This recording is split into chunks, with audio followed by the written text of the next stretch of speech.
Welcome to Homegrown. It's going to be a podcast and an experience. It's going to let you guys get your eyes, ears, and your hearts delving into DC Washingtonian culture. Now, this upcoming month, which is now, is actually Black Music Month. Now, the thing most people think about when they think about DC or Washingtonians is go-go. It is our lifeblood. Absolutely, can never walk away from that. It is what it is. It is who we are. It is our pulse of who we are. But we're bigger than that. And we've always been bigger than that. And I brought some amazing people who are holders of the torch of DC Washingtonian culture. I want them to introduce themselves and tell their story after I tell mine. Mine starts this way. I was born and raised in Northeast Washington, D.C., 6 blocks from the Capitol. Yup, I'm from Capitol Hill. I've seen it all. So on my block, there was a family on Section 8, and my neighbor to the right was a photographer from the Post. So I've seen every side of D.C. you can imagine seeing. I actually went to high school here. I'm a D.C. public school. I went to Banneker High.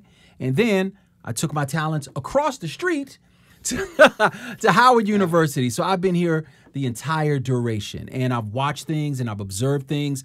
And I think some conversations need to be had, but they need to be had amongst the right people. And I think I brought the right people to have these conversations.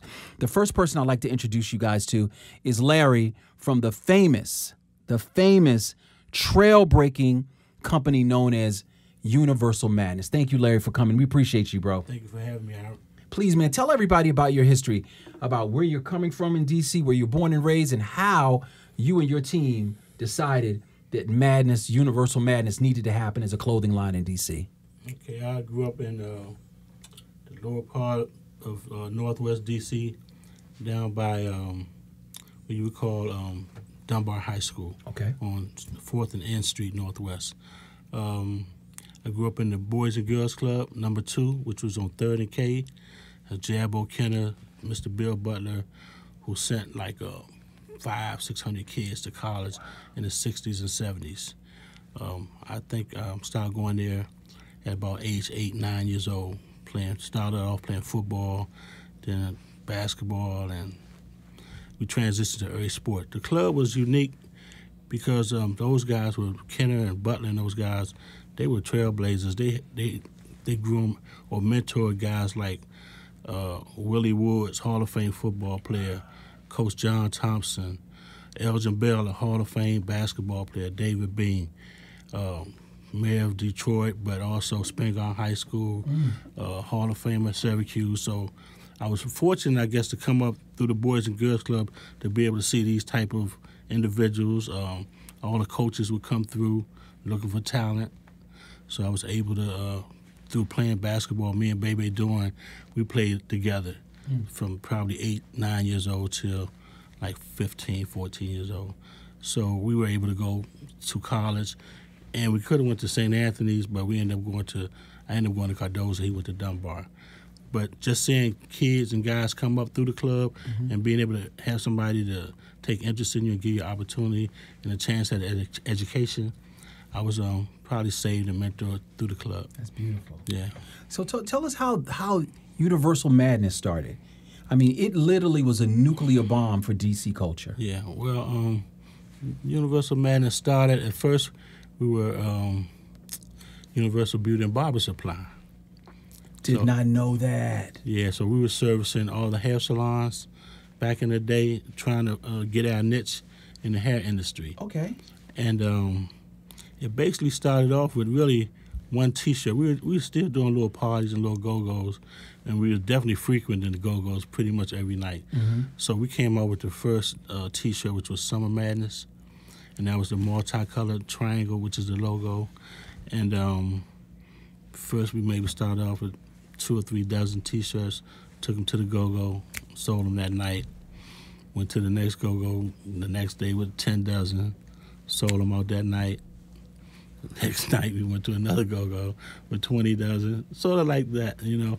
Within the course of 30 days, our goal was, we didn't know it, but we ended up getting like 100 dozen T-shirts, 1,200 shirts. But that was our goal. We need to get that 100 dozen because we selling out too fast. Right. But 100 dozen turned into 200, 400, 500 dozen.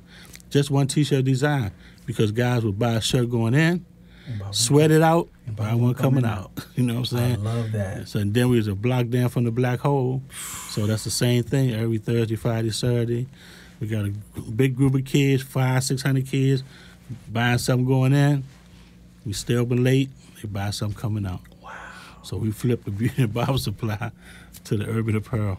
Well, man, let me tell you something. Urban apparel, first of all, it's literally taken over everything. Most definitely. I mean, from you guys all the way up to the heights of, say, a Dapper Dan or Virgil. Oh, yeah. Like, all of that stuff is literally taking over. Yeah, got it. So I just want to take this opportunity to tell you thank you, because there's more. There's more I got to unravel with you, but we're going to get to that. Yeah. But I also want to talk about our other guest, my friend here, Mustafa. Now, let me tell you the beautiful thing about Mustafa. I met Mustafa quietly off the internet, where you meet everybody now, right? So you meet him off the internet, but I need everyone to go follow his Instagram handle, which is DC Decades.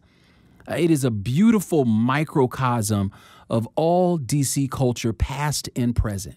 Kind of focuses a little more in the past than the present, but it is a great look back. It's almost like our Smithsonian online. So go follow at DC Decades, and I wanted to introduce Mustafa to everyone. And I want you to tell people about your journey and where you're headed to, because from what I've seen that you have coming up, you're doing a collaboration with. It's unbelievable for someone who's been here their whole life. It's unbelievable. I want you to talk about that as well. But please tell everyone who you are and where you're coming from and your next destination to push DC culture. Thank you, Aaron. Appreciate you having me. I'm Mustafa Tariq. I'm a native Washingtonian. I was born in the Washington Hospital Center in 1971, right around the corner, and grew up in a single-parent household, just my mom. And so I learned from a young age to be able to help her out as much as I could. So when I hit my teens, jumped off the porch. Luckily, I always attribute everything to Mayor for Life, Mary Berry, because when I turned, 12 or 13, I was in the Summer Youth Program automatically. So was I. And so we learned a lot. How to be professional, how to do resumes, how to just survive and communicate with people at a young age. We didn't have cell phones, we didn't have technology, we had to read pretty much. So everything I learned, I took with me as I grew. So when I went to school, we had respect automatically for the teachers. We didn't have teachers calling home and saying that your child is disrespectful, or your child is not listening, or your child is talking too much, or things like that. And then the funny thing about that is we also had the street life at the time. So that's how we had our fun, our outlet, but we did our schoolwork. If you can believe that. We actually cut up in the streets, but we also made sure we had our homework done. Our mothers thought, or fathers thought, we were angels because we were doing what we were supposed to do at home. So we would do our schoolwork, get good grades, and cut up in the streets. It's like, that's the difference I feel now as far as the youth, and which is my inspiration to assist the youth as much as I can. Is always going to be inside of me to be able to assist, because I feel like they just didn't have something we had. I mean, we didn't have as much money or anything like that, but they're missing. I feel like the youth is missing that connection and that respect level, especially for your elders, especially for your parents at home. And with that, I feel like if we could somehow save one or two that are in the leadership position, we can change the tide. Exactly, because they when you talk to a youngster, in that age group, you can tell that they need love. They need hug. They need encouragement, because they don't feel like they have any hope, because it's not coming out of the home like it used to. And we don't have, I don't feel like we have those leaders that were actually foot on the ground, making sure, like Mayor Barry, like some others I know, like Larry sitting here. Well, you brought up something really great when you spoke about how you know, an angel at home and something totally different, maybe outside of it. And I think every teen is.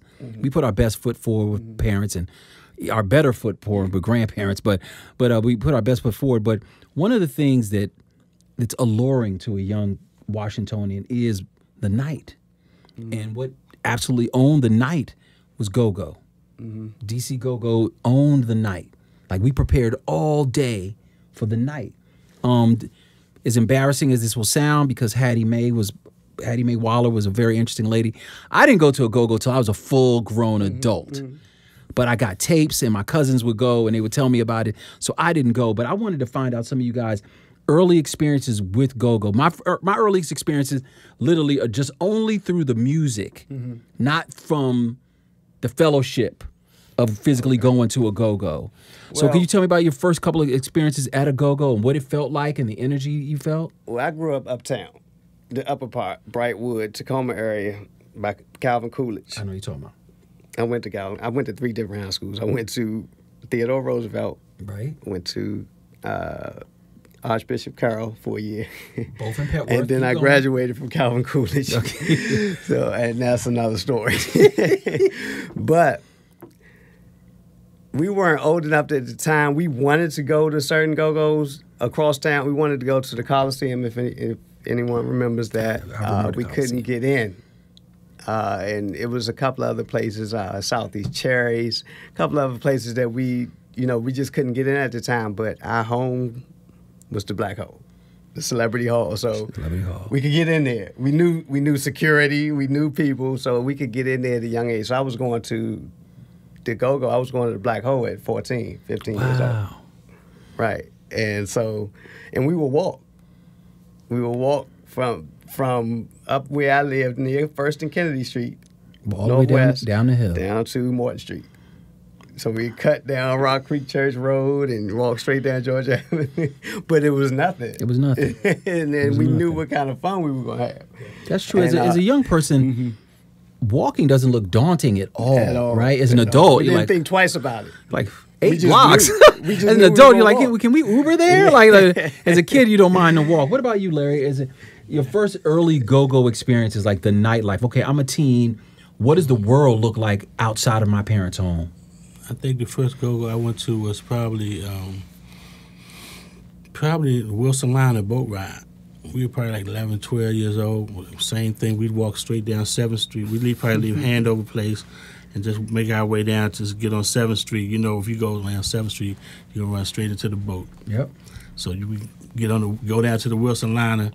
Yeah, we 11, 12. Some of the guys might be a little 13, 14. But we don't have no ticket, no money, no nothing. We wait for that boat get ready to take off.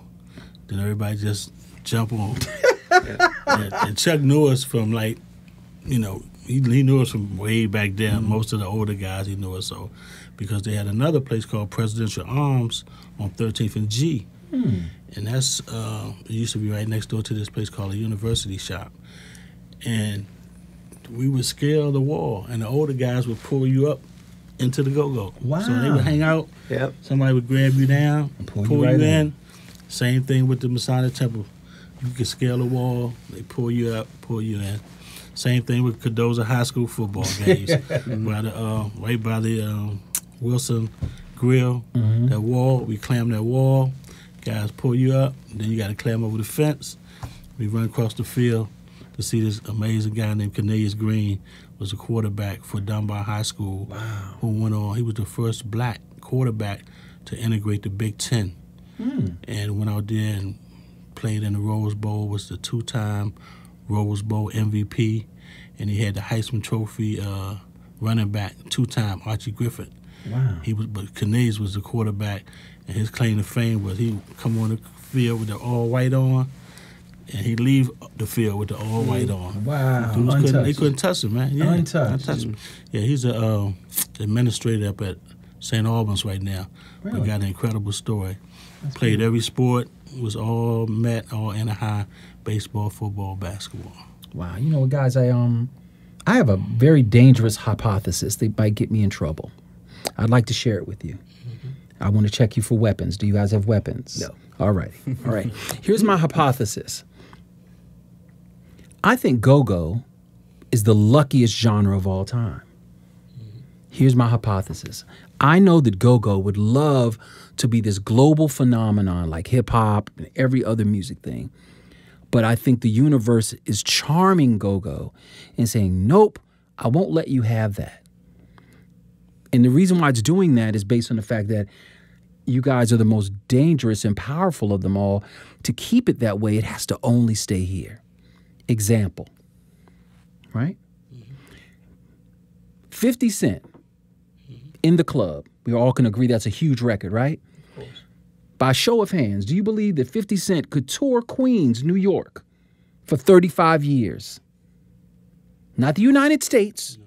Tour his hometown of Queens for 35 years. Let me add more to that. Do multiple shows within the week in front of the same audience for 35 years. It's the only genre that does that is go-go. It is charmed. What other genre is allowed to tune your instruments in front of your audience? What other genre is allowed for you to come up there in your work? You can have on your Park Service uniform, and we don't care. I never thought about No, you don't have to have. You don't need some superior marketing. You don't need this great guy that's doing these massive memes for you. You don't even need a good flyer. You just need to play. Win them over playing. All of us have been to a go-go early enough to watch them set up in front of us. It's 11:55. It's 11:16, and they're setting up in front. The rudest thing ever done in music, and we're there for it. I never saw Patti LaBelle tune her voice in front of me. Sound check right in front of you. You've been there an hour, and they're sound checking in front of you. Sound check is part of the experience. It's part of the experience. Because that's why it's the most blessed thing. Because the moment they start cranking, we've forgotten that he has on his mailman uniform. But We've forgotten. It's all gone. Absolutely. And I think the fact that longer it stays here, the purer it could sound. Because what we do know is once something gets large, corporate money, okay, corporate intentions waters down and dilutes all things. All things. I don't care what it is. It could be fried chicken, hair care products, everything. The moment large money comes into it, meaning they weren't concerned with it. They were only concerned with profit, right? It ruins everything. And I want DC and go-go to understand, keep it here. I know you guys want to go on tour and open up for Celine Dion, but let's look at the math, right? 99% of the players in go-go have full-time jobs, right? So you got a job. You come play music, the thing you love, 3.5, 4 hours, get an extra $300, $400 a night. You gig out 4 times a week. That's $1,600. Let's not lie to each other. There's no taxes in that. That's cash. I've lived the cash life. Cash money spends so much different than check money. So much different than check money. So I kind of wish I could have a conversation with everybody in go-go and say, no, you don't want to blow up, because the moment you blow up, something happens and it's going to fall apart. Look at how they treated EU with the butt.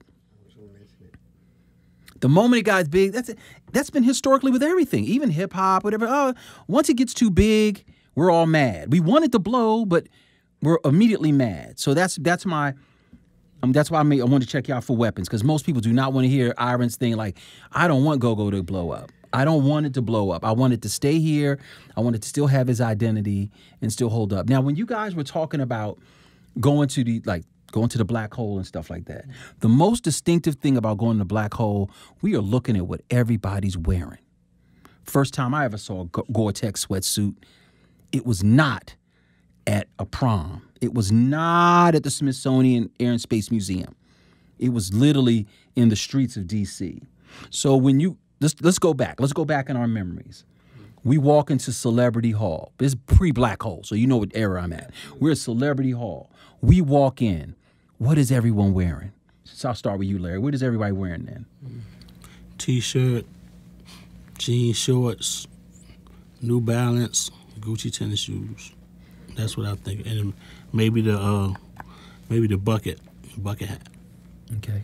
What about you? On the season, sweatsuits. Hey, that's Timberlands. Baseball caps, bucket hats, just sweatshirts with jean shorts. What year you think you're doing? You doing 80? I'm doing 80s, late 86 through. I attended my last go-go at the Celebrity Hall probably in 91. So 86 through 91, it was consistent. And you had to have on. That's the 996 era, right? And we started out with the 995s. The 995s was the first pair of New Balance I had in Rabault Junior High School. And then you had to have a little more money to get some 1300s. Those are reflective ones, right? Well, the 1300s were that off bluish green, the bluish light ones, color. okay. They were $130 back then. In 85, 86. That was a lot. That's a lot of money in 85, 86. I could go forever on New Balance. But we had so many variety. We had so much to choose from. New Balance was just normal for us. But if you came in the go-go and you were the first one that had on some Elise or some Fila, the cream Fila, some Gucci's, or we just had choices. Some heads.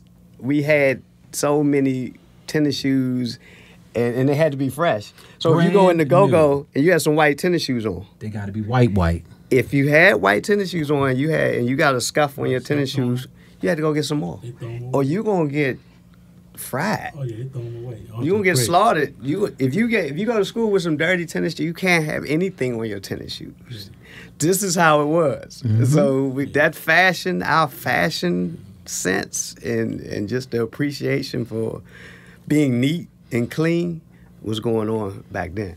You bring up something both of you actually do that I find so amazing about DC culture in terms of the fashion and the music, how they all walk together, right? And where they were pulling from.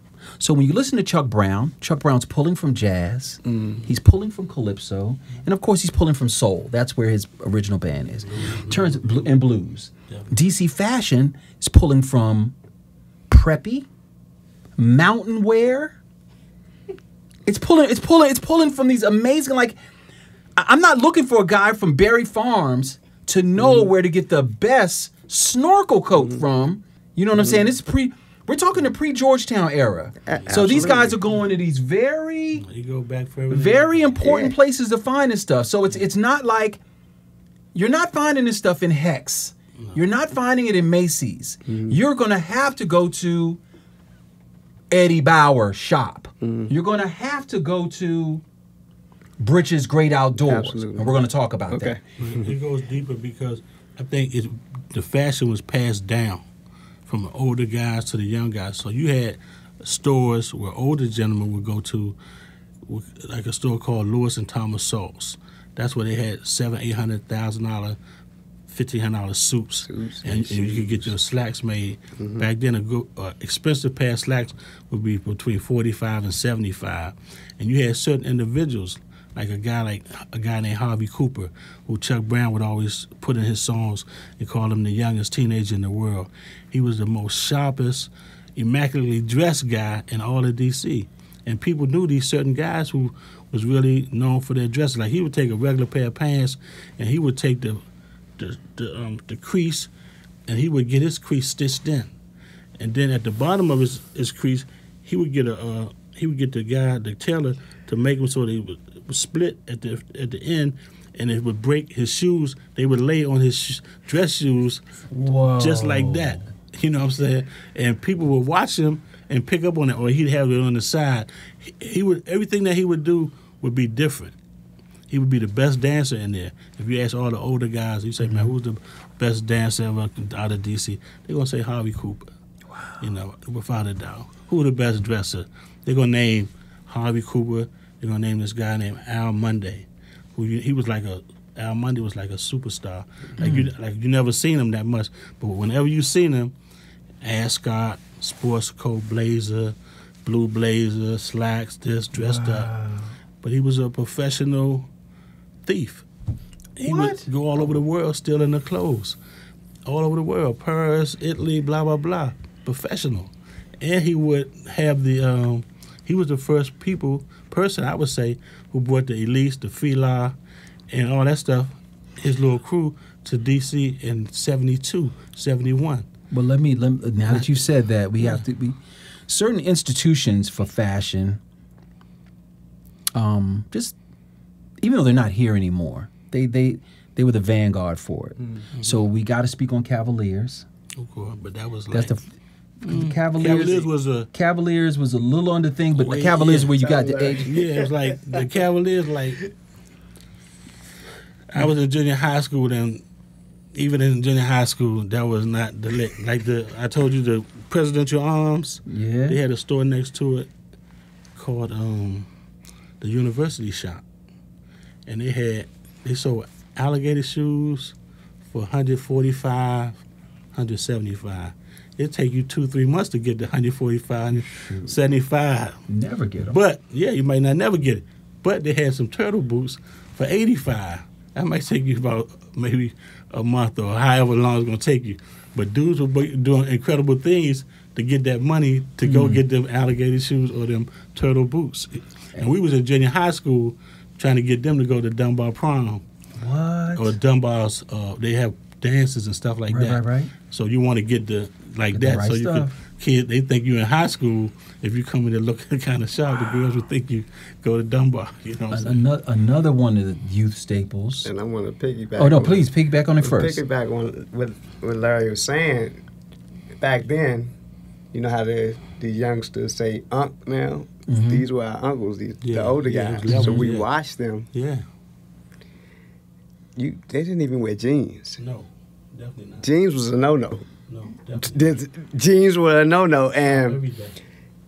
Suits, the alligator skin, shoes, the suits, the slacks, the coats, scarves, hats. Sweater vests or sweater shirts, but it would be leather on the front and knit on the back. And it cost them probably 100 plus or 100 less in that range, but that was a absorbent amount of money. But these were the guys who, like you said, they didn't never wear no tennis shoes or no jeans or no stuff like that. In our generation, we started to wear the sport look, but we saw them when they did dress down. They had on these things. Yeah. So we are young. It was never dressed down until like in the 80s. Yeah, we are young. It was always dressed up. Yeah. Even like it's a store on the 7th and I. 7th and I that sold really all types of slacks. And everybody would break their neck to get there. The guy T. Isley, who owned the Fox Trap, he had a men's apparel store, 1300 block of F Street. Larry, you're an encyclopedia. No, I'm just saying, this is just growing up. Larry, you are an encyclopedia. No, but this is growing up. But T. Isley had the Fox Trap, and he had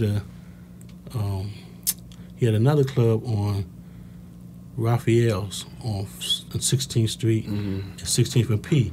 So the Raphael's was for the younger, uppy generation. I kind of remember Raphael's a little bit. That's ringing a bell. That little mansion right on the corner of 16th and P before you get to Stead Playground.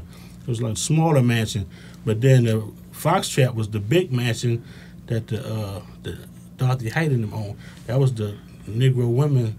They owned that, and that's where the judges and the lawyers and the doctors and the more astute, or if you had money, absolutely. Well, you like you just said, money. Let's talk the ugly truth. Okay. Where are people getting this money from? Because I'm gonna be honest with you, my junior high school and middle school and high school years, I was broke. 90% of the stuff I couldn't get. I just knew it and liked it. I might have gotten one piece.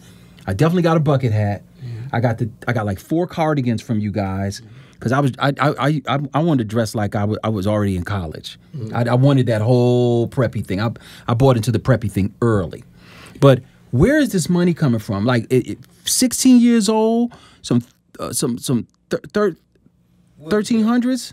We got to say what it was. Now, and I want you to give me a percentage. Now check this out. I want try to give me a percentage if you can. How many people weren't out in the street? If the average, let's say 100% of DC youth were doing or not doing their thing, how many were doing their thing and the others just didn't do their thing? I would say that would be probably, because I'm clearly and it wasn't doing my thing. Group. It was under 50%, maybe. You kidding me, bro? Maybe 40% of most of our neighborhood were. So it was the access. I'm gonna say the words. Okay. You're telling me that over 50% of DC youth was hustling in some way, shape, or form at that time. Now it was different. It was different levels, and I'll tell you how that happened. You can't discuss DC culture without the ugly truth, as you mentioned. So how that happened is the older guys that had access to the drugs, right? Okay, when they hit, when I think about it, hindsight, of course I was young then, my brain was not developed. But as I've gotten older and I think about it, hindsight, because of their behavior and how they operated, I knew that they felt like they were putting us in a financially stable position. Okay. So it wasn't that they were preying on us. They felt like they were assisting us with. They're empowering you. With what they felt like we needed. And to a young guy that wants these nice things, that wants to be able to put food in the refrigerator. You spoke on that because when you introduced yourself, you immediately said that I was trying to help. Exactly. It wasn't just about me trying to dress the best guy. I'm going to do that. Exactly. I'm going to do that. But the goal is to help my mother. Yes. So this is how easy this was. If I'm hanging out on the basketball court and it's an older guy, man, hey, you want to do this? I got something for you. I have a package for you. This is how, I've mentioned this before and people are like, well, goodness gracious, are you serious? So just think, this is just me as an individual. So it's like 100 other kids my age that this is happening to or can happen to. But, man, I got a package for you, man. You go take care of this and you keep that money. Just give me something and you keep the rest and we can keep doing this. Wow. You're handed a package and you are actually told what to do with it. And whatever you can do on your own, whatever you learn on your own, that's on you. But it was money didn't even have to be transferred. You didn't have to buy it. It was handed to you at the time. This is how much it was. Flooded. Wow. It was flooded. So the older guys that had it, they got it. They had to get it off of their hands.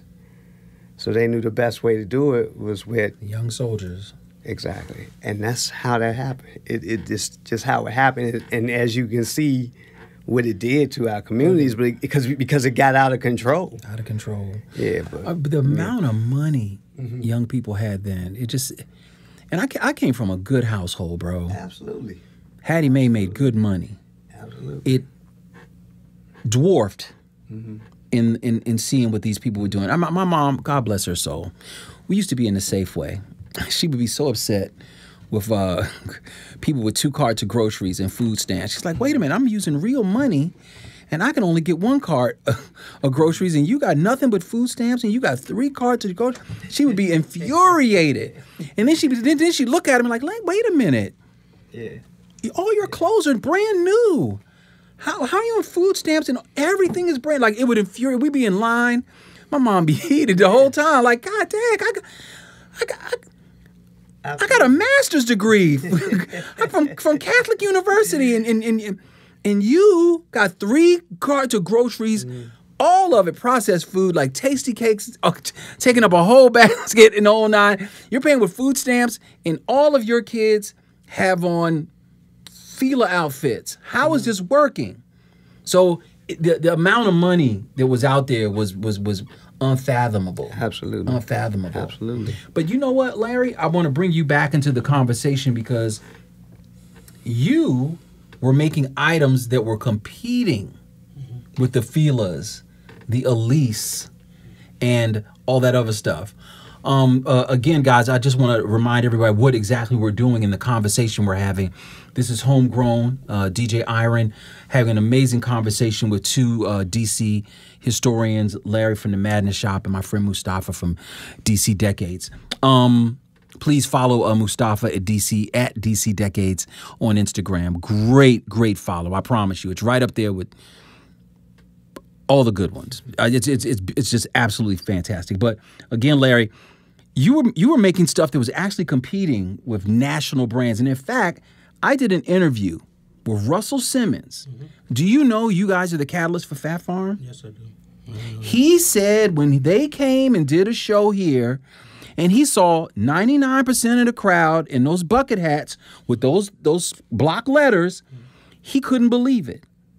And even after Fat Farm exploded, he still couldn't sell nothing in DC. National brand getting nothing in DC, all because of your pioneering and those that have followed you after. Right. So I say that to say, so as a creator who's competing with these national known brands, and let's be honest, the brands that the DC youth like were not common brands. They weren't chasing Nike and Adidas like that. They were chasing the Italian people, Sergio Tacchini, Fila, all the Italian people, stuff like that. So how did that make you feel? And did you know you were on pace with them? Yeah, I mean, no, we weren't on pace with them because when we first started going to the shows, they weren't there. Like you just said, they didn't exist. All those companies that you're talking about, they weren't there. It was just we were the only ones there. And what happened was, I think we started doing high-end fashion at first. We're not doing it, but we were dabbling in it, or maybe more so really for our own fashion sense and fashion concert. We were fortunate enough to go to the Pitti Uomo in Florence, in Milan, so the major fashion shows in Italy and Paris. Fortunate enough to go to those shows and see just how people moving and shaking, how the clothing industry on the high-end fashion was evolving. So we're dabbling in that a little bit. But learning, getting to go to the Gianni Versace main fashion show in Milan. Let me tell you something. When y'all did the Medusa head, I was like, okay, they're going somewhere else. I remember that. Yeah, Medusa head, the Greek key, and stuff like that. We seen that at the Versace show when they had Terrence Trent D'Arby. He played Terrence Trent D'Arby. That's the first time I heard it before it even came to the States. Wishing Well was on the runway of maybe the early '80s Versace fashion show. You probably could Google it and it could pop up. But yeah, that's the first time I heard Terrence Trent D'Arby was in Milan. But I think also you guys started to understand textile. Yeah, we're going to because the quality of the tee. Oh no, not just going like to y'all the putting fashion lycra. show. When y'all using lycra in some of those tees? Yeah, what happened was you don't only go to the show, you get to go to the manufacturer to see the process, or you go sit down. We were going to sit down with Gianfranco Ferré. We were fortunate enough to sit down with Gianni Versace himself and be with the people who were buying the line, who were the first people that brought the line to the United States. So we was able to sit at the table and be a part of that. Dolce & Gabbana, Ferré, Biblos, Claude Montana, we sat at the table. Jesus. But we would also go to the factories who would make the clothes for them to see how it's made, how the whole process was. It's a learning process. So there's a company called Isair and Grupo. Those were the factories who made a lot of the fashion for the major houses. Mm-hmm. So we would talk to them, and they would tell us, well, we're making this for these guys, but this is also our private label line that we do, and this is how it's done, this is how it's made. So we were learning from that, really getting a wealth of knowledge from that perspective. So when we went to Urban Apparel, we started going to the shows at the Javits Center. There was no really black, those companies didn't exist. No FUBU, no Fat Farm, no Sean John. It was one guy. Did you guys do magic? Hmm? You guys did well, magic? No magic then. It was maybe 5, 6, 7, 8 years after those big shows. Well, they weren't even big shows, but the shows in New York. Then magic came along much later. Okay. Yeah, but we did do all magic shows. What year are we talking about? This is like 80? I'm going 91? 80. No, we stayed 80. Started going to Milan and Florence and stuff like that, maybe like 83, 84. Wait a minute. You're in Milan in 83? Yeah. Larry, Trailblazers. Trailblazers. Larry, 83 in Milan? Definitely.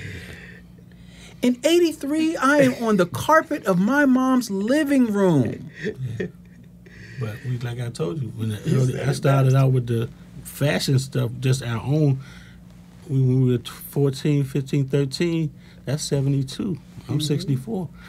So I started maybe like 72 watching the Harvey Coopers and going to the Chuck Brown stuff in the 70s. That's unfathomable, brother. 84, you're in Milan. All right. Definitely. I want to go over here to Mustafa. Please. Because Mustafa's going to do something that I'm really excited about. And the funny thing is when me and him would chat online very briefly, I would just talk about stuff that I wish would come back. Mm-hmm. And one of the places that because I was a complete preppy guy even in my high school years. I dressed like I worked at a bank. Everything I had was khaki and pink. But one of the places that I used to frequent was Britch's Great Outdoors. And one of the great things for the street guys, and I can only adopt maybe 2, 3 because I'm so not street, but I can only adopt 2 or 3 things. And one of them was the Britch's hat with the huge circular, kind of like had a forest thing with the name Britch's on top of it. Please, and we spoke on that. We spoke on the brilliance of that fitted hat. Please let people know the upcoming collaboration that you have going on with Britch's coming up in this soon. Well, the collaboration has already been done. The first thing we did was the T-shirts. We did Britch's contacted me through the DC Decades page. And, of course, I had to make sure it wasn't a scam. Of course. Because I couldn't believe Britch's was... I was only in business with the clothing design, the apparel, for a year. Not even a full year before they contacted me. And I just couldn't believe that somewhere that I respected and I frequented when I was younger in Georgetown, when they had the store in Georgetown, contacted me. So once I realized it was true and I actually talked to the guy on the phone, I said yes immediately, and let's do this. So he wanted to pay homage to, because they're in Warrenton, Virginia now, but they still know where their bread and butter was in Washington, D.C., and unfortunately they had lost that store in D.C., but they're trying to get back. Wow. Wisconsin Avenue? Yeah, Georgetown. That used to be the high end before they went to the outdoor. Absolutely. They sold more so the high end fashion. And I'll tell you about that. I'll tell you more about tweed that. Suits and jackets and stuff like that. Britch's, in case you all didn't know, there would be no Ralph Lauren without Britch's. Yeah, definitely. I knew that, but I needed confirmation for that. Oh, it's true. 1967. Ralph Lauren worked, and I got this story from the owner of Britch's. He worked, that was his buddy. They were like best friends.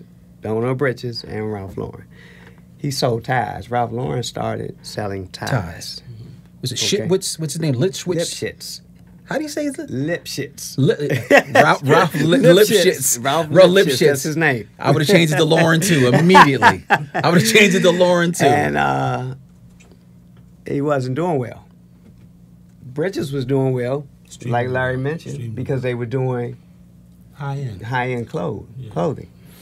No They were doing stuff at well. all. Yeah. So after Ralph couldn't get his thing going with the ties like he wanted to, He just bit. he needed some help. And this is what happens when you have these kinds of friends in this position. The owner of Britches loaned Ralph Lauren $200,000. You get them started. Bang. You see what Ralph Lauren did? Yes. Off the $200,000. He never turned back. I guess my question would be, Never turned back. would Ralph reciprocate that and give him? That I don't know. And I'm not the type to ask a lot. I wanted to know so bad. Like, yo, you figure this out, right? Maybe that's how. Give me a corner in the Polo Mansion. Yeah, his initial brands looks more so like the early Bridges stuff. Absolutely. Because they sold like leather suspenders and he always it was completely. It was the same. It was a gentleman's store. It was the same thing. Yeah, It was a gentleman's store. And His, so they his count initial on that. collections was simple. Was basically just looked like it was the Bridges. Exactly. And That's what was selling. they have no problem letting us know, because they know once Britches changed over to the great outdoors, was when our age group, when we got involved. and that's Started where the coming hats with came started with from, and the dress the down, rugbies. the dress down era. And so that's what, after the T-shirts, now that's what we're working on, because I've sent him pictures, actual pictures because pictures he's never seen of guys that were in the Go-Go's wearing the hats, wearing the rugbies. So he's like, wow. Like, he knew that Clearly we were was selling. buying the stuff, selling it, but he didn't know that we had these images. So that's what we're working on now. To get the images up, get that hat back, and get the rugbies the way, and of course that's going to be a collab this time. I hope they let you creative direct. This is what I'm hoping for, and Okay. I stay on them. I take, because they're busy, and I don't feel like they have the energy like they used to as far as really wanting to get stuff out. So I stay on them. I'll text just to check on them and say, okay, look, we gotta get this stuff out, and I'll send them some inspiration. Because that let me be honest, that hogwart could work. Yeah, Like any other thing could work. The it's hogwart can work. You know how people are. If it's the right actual design. The design speaks for itself. So if they got a little warthog on the chest, no one cares about that really. But if that shirt works. Hey, You know what, Larry? I wanted to ask you, man. Tell us. Let's take us back, because tell us about 83, 84, 85 at Madness. For you guys to do what you were doing, how big was the team? I mean, we were the initial, but when I say us three, you got to encompass. It was a family run, so all hands on deck. You know what I'm saying? Every family member played a part. We had pretty good payroll. As far as all of them got paid. We probably didn't get no checks, but all the family who worked there, they got checks. Never missed a check. So when But we were more so, especially myself, we were more so in building the business as opposed to getting the checks. So when do you notice, like, hey, we're proliferating outside of just simply the DMV? Tell me that feeling of like, yo, this guy has on a Madness thing in Richmond. Well, I think here go one thing that really hit me, or it hits a lot of people. When they used to have the big shows, like you was talking about, the artists who could play DC, but every time they played DC, they were the huge. Frankie Beverly is all DC. When he come, he's gonna sell out pretty much every time. Okay. But he can't do like Chuck Brown and sell out every night. But he can sell out Constitution Hall every night. Patti LaBelle, you would say, she sell out every time she come. So Patti LaBelle, one summer, she did a show at King's Dominion. Right? So whole DC wants to go to King's Dominion because they was having these Sunday concert series. I remember that. They had Frankie Beverly down there, they had Patti LaBelle down there, they had XYZ down there. So this particular Sunday, Patti LaBelle's playing King's Dominion. It looked like the whole world, the whole DC wants to go to King's Dominion. The whole DC want madness. So the shirts, well, okay, so that's the letters. Me and Ty went to Texas, and I seen the letters. I was talking to this guy with this company called Joy Insignia. He made embroidered letters and stuff like that. So we was talking, and I was just looking at the letters. So go back. I just keep thinking about those letters. So I said, I'm going to order some of those letters and put them on a shirt. So I called this guy, companies in Florida. I ordered the embroidered letters, maybe a couple $100, $500 worth of letters. We take the letters, put them on a shirt. Everybody's attracted to the letters. Shirts selling, but when you buy the shirt, you want the 4-inch letter. They're $2 each. The 4-inch letters are $4. The 2-inch letters are $2. So everybody want the big letters on the shirt. They want them on the front. Now they competing. They want these letters on the front, the back. Once they put their name on the shirt, so now a $2 T-shirt. If you got 4-inch letters, you got to have madness on it. So that's $28 right there. So just for the madness. Then so you at got that your point, name. you guys are bespoke almost. So you got your name, right? Yeah. So listen, so now they start competing. We want the name, front, back. A $2 T-shirt start being $100. So now everybody's going to King's Dominion. They got to have a bucket, the letters on the back. They got a T-shirt. So we in there from Thursday to Sunday. Printing like maniacs. But you got guys coming in. Yeah. Man, we're getting all those shirts over there. The guy ordered 100 shirts. 100 shirts times $100 plus. It's like 10 racks. Yes, it is. So this guy might say, well, man, give me 200 of them. So they're competing. Oh, no, most definitely. So this guy said, well, they getting 100. Man, give us 200. We want it on the front. We want it on the back. Blah, blah, blah. You put on the sleeve. I want $150, $250 shirt. What I got to do to get it on there? You stack it up. So we go to the show, the whole King's Dominion got mad. We took the peak presses to King's Dominion, got about 4, 5, 6 rooms in King's Court. We down there, we done moved the shop to the King's Court. Because we done serviced everybody down there. But now, so now y'all mobile. But now Richmond is in the park. And Richmond is seeing this, and Richmond's like, where can we get that? So now you got all these guys from Richmond coming to the hotel in the King's Court. So we got guys set up by the pool with the table selling shirts. Guys in the room printing shirts as fast as they could print them.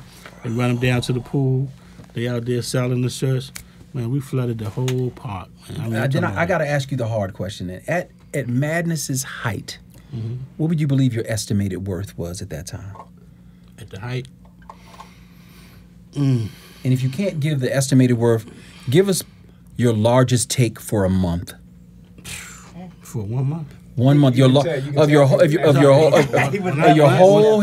history, the largest take you ever had in a month. Estimated worth. I'm gonna tell you just a story right here. I had a friend from Turkey. So my friend from Turkey, he invited me to go to Istanbul with him. So I went to Istanbul with him. And me and Ty went to Istanbul. So we go to Istanbul. Pause. Dog, you have to be the most interesting human being of all time. That tequila guy got nothing on you. Continue. So me and Ty, we go to Istanbul. So my friend, he used to be a tailor for this guy who's like the Oscar de la Renta of Turkey. He's a big fashion guy. Got a major fashion house who sold beaded dresses and women's apparel, but on the high end. So when we go there, the first couple of nights, these restaurants open up. Right. So this one restaurant opened up in Ankara. We took a plane to this restaurant for it to open, but he's the guest. We got one big table, and they bring us all the food that the restaurant is going to prepare and serve. But this is not the open. It's like maybe a soft opening or something. And if he say it ain't right, then the restaurant don't open. You got all the press over there, all the media, all these magazines, and they got all these cameras, and we eating, and they just waiting for him to say like. So this one particular time, he didn't give the people the thumbs up. So the cameras never clicked off.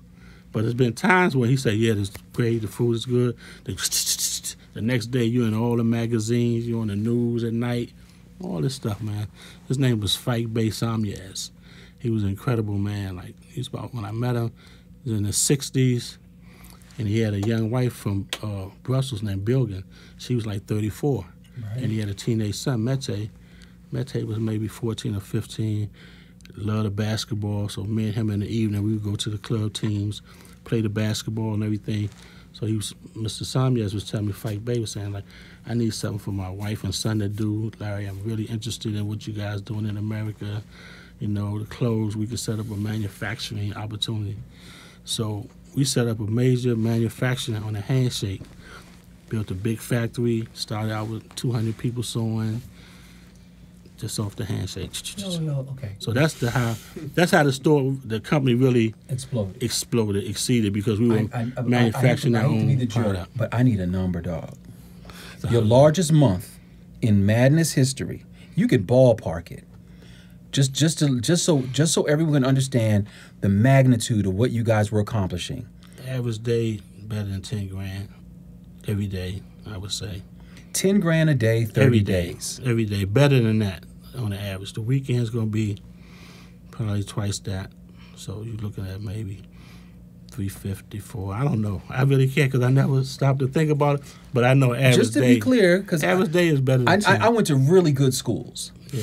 So we're talking. Well, the math is good. Yeah, math is good. The numbers. I'll let people add that up on their own. They can add that. I'm not going to add that up for you. The numbers don't lie. Brother, can I shake your hand? Well done. Thank you, Adam. Well done. Appreciate you. And I want to do a podcast with you, the most interesting man alive. I'm going to figure that out. I've never. The dots that connect to you is insane. Mm-hmm. Thank you for sharing. Okay. 2 questions. Yes. And then Mustafa, I got questions for you too. Mm-hmm.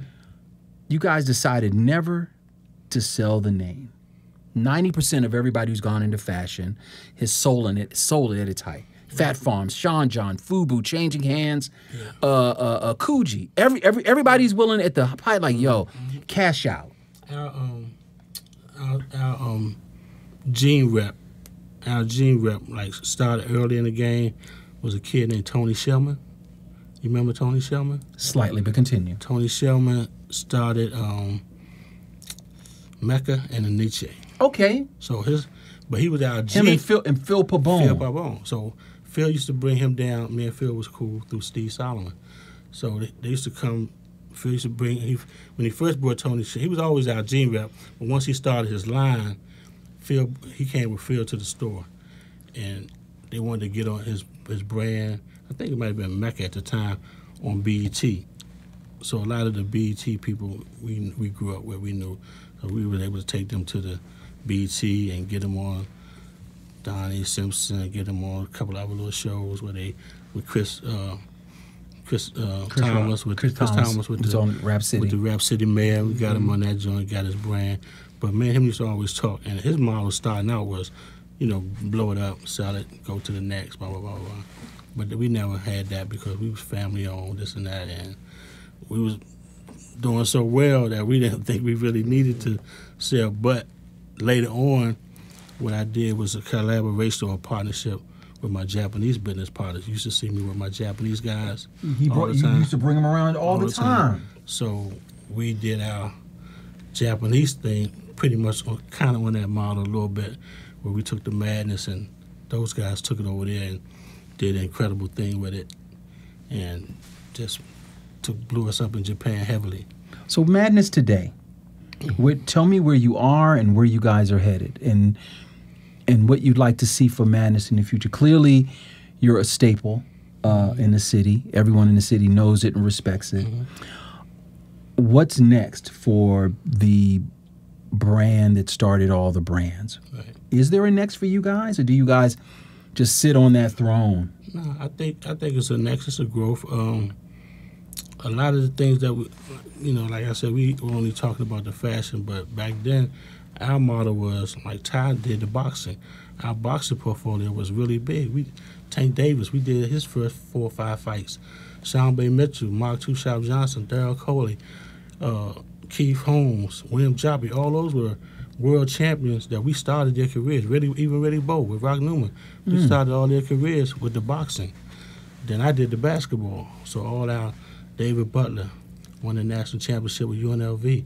That's our family member. Even now with Kevin and all those guys, Michael Beasley, we did, I did the sports. So we was a sports and entertainment, not just the fashion. And we were definitely heavily invested in the sports, especially the boxing. So we did. This is Homegrown, where we take an opportunity to take a deep dive into DC culture, past, present, and future. And speaking of the future, I'm here with Larry from Madness, which is, he has a Bible that says "I love you, JC" on the inside. I'm sure of it. I am sure you have a Bible with Jesus Christ's autograph. I believe it. I'm talking to Larry from the Madness Shop. And I'm talking to my friend Mustafa from DC Decades. Again, please, if you get an opportunity, go on Instagram, follow him immediately at DC Decades on Instagram. We were speaking to Larry about the future. And to be honest, brother, you are, I believe, DC's bright future. There's some amazing places like the museum. I think they do a great job. I think you do a great job. What I've been able to watch you do is that you're building some really substantial relationships within, there's the great chasm that is DC culture. Absolutely. So please tell me about the future of DC Decades. Where do you see it going, and where is the trajectory of where you want it to go? Okay, so DC Decades is actually the Instagram page where I do the unique history of the District of Columbia, past, present, and future. Decades Free Nostalgia is the name of the brand, which I'm wearing, my shirt. And inspired, of course, by Larry and the Madness crew. We developed Decades Free Nostalgia as so I'm one that has contacted some of these brands. Speaking of future, some don't answer, some will give a straight no, or some will put me on hold. So that leaves me hope, because I'm not one to quit. Okay. So while I was doing that, I said, you know what? Because I started Decades Free Nostalgia out as a vintage shop. It was called Decades Vintage Shop, and that was my first page on Instagram. And what I did was I found a plug overseas that could get me what I needed as far as the old school brands and items. Because I'm going to tell you, you're ahead of your time, because all of them are resurfacing. Absolutely. Even ones that we don't want, like Pony. Absolutely. Is resurfacing. If you go around, there's a lot of people rediscovering Sergio Tacchini. Yeah, and how I started the vintage shop out, I had to do something that would attract my demographic, which is DC. So my Asics Gold Tigers. We discussed those outside. It is an Asics sneaker that is not even really gold. It's kind of like an ale-ish, ale-like mustard with a almost like a translucent blue. And the truth is, everyone wore it with a yellow moss brown sweatsuit, which it didn't actually match. It didn't match directly, but you kind of got a pass for it. It has become a DC collector's item, and I knew a guy overseas that could get them for me. Oh my God! So now let me tell you what happened. I knew as soon as I posted, it went haywire, and that just lifted the vintage shop. It took it to another level. Oh, this guy is the only one in DC that can get because I'll tell you, because I'm in partnership with Prince and Princess as well. As my line is in the store. That I know, but let me tell you something. Let me say this. I got to let you talk, but I got to say this. Prince and Princess have held up the flag of original DC fashion so high for so long. unrelentingly. Great people. They have not forgotten. They love us. They haven't love us. forgotten at all. And you could still go in there and talk them down. They love it. And you can still talk them That's down. the fun of it. For those who don't know, Prince and Princess is a fashion store in Georgetown, D.C. that has every sneaker that mattered and every sweatsuit that really mattered. T-shirts. Every T-shirt that, when I say mattered, that means it was a staple. It meant something. Like, I'm not going to pretend like certain things we can all find in everyone's collection. Absolutely. A white polo tee, great. But what they got in there speaks to a particular demographic that knows. And it's not going anywhere. So what happened, Prince and Princess Mama, what we call as leader, one of the owners, and Parvis, they'll tell people. They've been telling people for years because they have one of these on the wall, a dirty, very dirty one. It's and no backstop. It's on the wall, so they'll keep telling people, we got some more coming, we got some coming. Knowing, they know they're not coming. But people, they want them so bad that they would still check in. They would still have this hope. So when I came and was able to get... You got a full-size run for them? Yeah. COVID, that's another story because COVID ruined me for these. But that's another story. You going to get a full-size run? I'm supposed to get another one. And I already did. I sold out. You know, gave them a kidney. The guy had them. See, in overseas, it's these wealthy guys. Think about all the clothes that are produced. Right. All those Sergios from back then. And they're all in a warehouse somewhere? Wow, you gave me the look my mother gave me. You gave me my mother's look. Like, say, Mom, my room's clean. Like, yeah, I just left your room. These guys overseas, Australia, Netherlands, they have these warehouses. They have these big warehouses, and they have them in there. Like, you don't know if the company actually, they made deals with the companies or whatever, or they just gave them to them. You just never know. So but how are you meeting them? Like, just like a cold call? This was how I got my contact was through another guy from Instagram. If you use Instagram correctly, it will serve you well. You said nothing but the truth. We became friends. He does the Mecopolis page, and it's on. It's I know that. It's New York based. I would say Mecopolis, but I call it Mecopolis. But it's New York based. But I helped him out. He was doing a segment on DC about 3 weeks, and I read some things. He writes very well, tells good stories, but he just had some of the information wasn't correct. So I sent him a message and sent him some pictures and sent him a story behind the pictures. He was so grateful. He was so grateful. He's in L.A. He invited me out to L.A. We hit it off. He was so grateful, and he gave me his plug, gave me his overseas plug. But he doesn't. He does the same thing. But he does it for what the New York people want. So he's finding vintage Avorexes and all that. I took that and said, well, you know what? Let me send these guys what we used to wear. And the guy had them. He had these. My God. He didn't even know what he had at first. He just knew he had them. That's like yelling out, there's a virgin in Vegas. Yeah. So it was on. It was on, and each time I posted a pair, I could put whatever number I wanted on because they're a collector's item pretty much. So I would get a bit, and it's just in my heart, I'm not that kind of person. I'm not greedy, but I put a number on them to make me happy.